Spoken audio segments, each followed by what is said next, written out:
I think the impact of Sound the Alarm it's a life-saving program, and we've proven that it's a life-saving program with LifeSave right here in Massachusetts. And Sound the Alarm is a great way to get all of the publicity behind it so that people are aware of the program. I think it's great program. I think it's wonderful. I think the people that we come out definitely need it. So I definitely feel like it's making a difference in Springfield.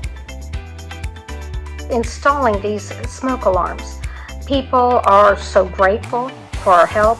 We get to know them a little bit. I was with two people I didn't know at all at the beginning of the day. Of course, by the end of the day, fast friends. It's really interesting to get out and meet the people and see and explain to them what they need to know. Yeah. And people are very grateful for what you give them, and it's a beautiful day, what can you say? I love it. I enjoy my conversations with the clients.